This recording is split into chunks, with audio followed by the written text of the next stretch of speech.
Good morning, everyone. My name is Mighty Stream. I'm going to read your December the 20th just for today in a meditation. Hope you're doing well. Let's go ahead and get into that meditation. The title of it is Overcoming Self-Obsession. In living the steps, we begin to let go of our self-obsession. That comes from the basic text, page 97. Many of us came to the program convinced that our feelings, our wants, and our needs were of the utmost importance to everyone. We had practiced a lifetime of self-seeking, self-centered behavior and believed it was the only way to live. That self-centeredness doesn't cease just because we stop using drugs. Perhaps we attend our first NA function and are positive that everyone in the room is watching us, judging us, and condemning us. We may demand that our sponsor be on call to listen to us whenever we want, and they, in turn, may gently suggest that the world does not evolve around us. The more we insist on being the center of the universe, the less satisfied we will be with our friends, our sponsor, and everything else.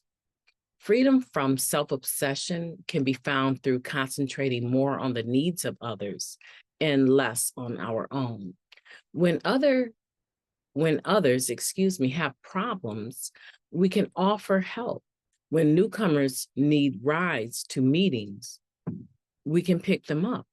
When friends are lonely, we can spend time with them. When we find ourselves feeling unloved or ignored, we can offer the love and attention we need to someone else. In giving, we receive much more in return. And that's a promise we can trust. Just for today, I will share the world with others, knowing they are just as important as I am. I will nourish my spirit by giving of myself.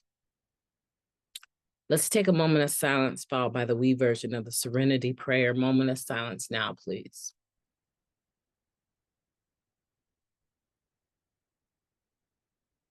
Thank you. God, grant us the serenity to accept the things that we cannot change, the courage to change the things that we can, and the wisdom to know the difference. Please and thank you. This meditation is a good one today for us to focus on overcoming our individual self-obsession. I think that, as I've said before, taking care of oneself is a healthy thing to do, right? It's innate to focus on our own survival. All it takes is for someone to try and hurt us or take our lives, and our natural instincts will kick in to protect ourselves, take care of ourselves. That's not what this is talking about.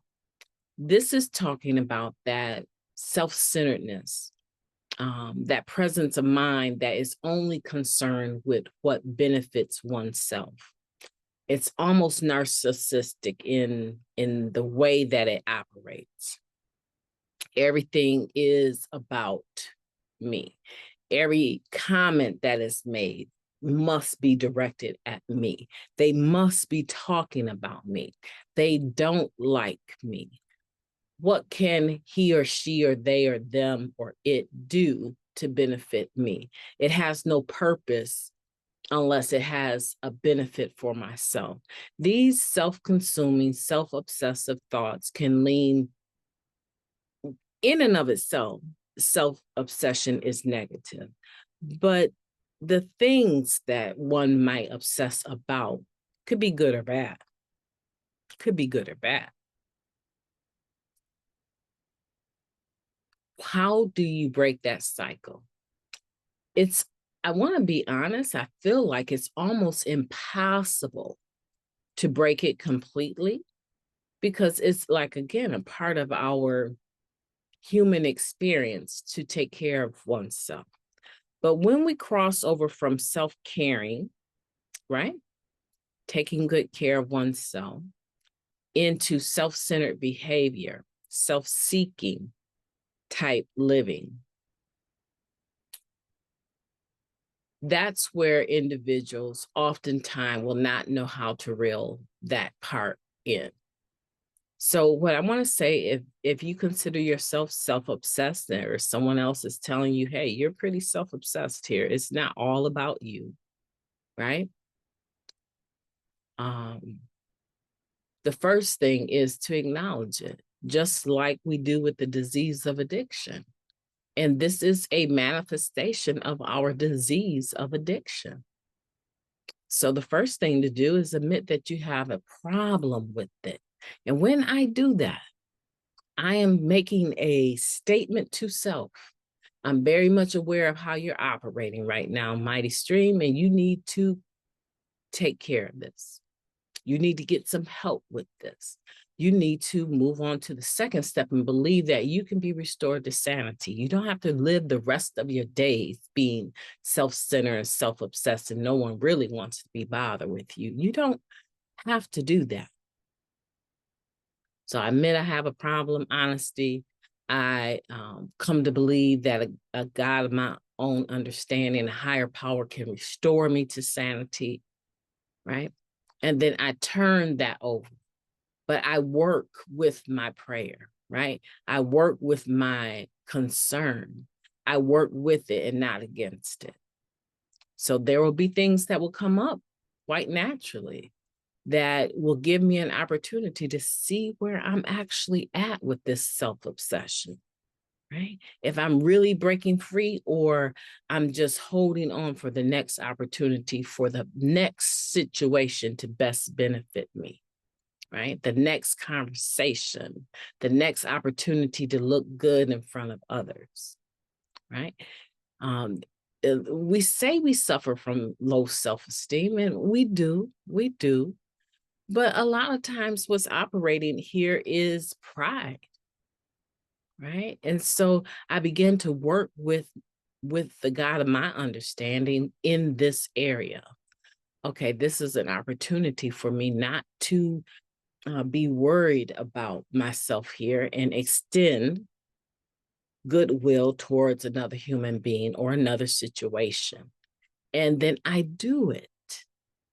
I step my self-concern out of the way, and I allow the needs of another to take precedence. Now, if you're a person codependent and in nature, it looks different for you even, because probably you're really good at trying to take care of other people, right? That's not the issue. Being more self-caring is the issue, right? And so you need to figure out spiritually where you land on this meditation, because not everyone fits the MO that is being spoken of here, right? Not everyone is self-centered.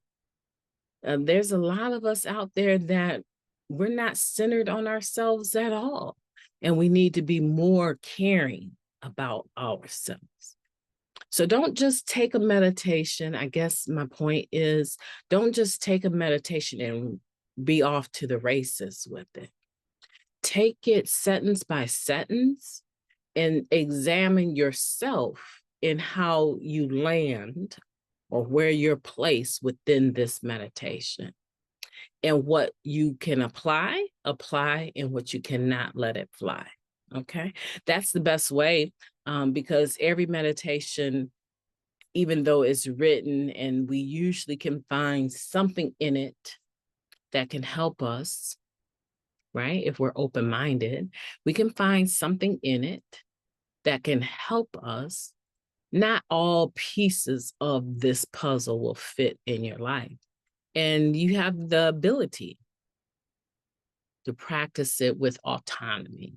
And so that's what I would want for you today, that you will share the world with others, knowing that they're just as important in this world as you are, and that you will nourish your spirit by giving of yourself, not only to others, but also giving yourself the best version of you.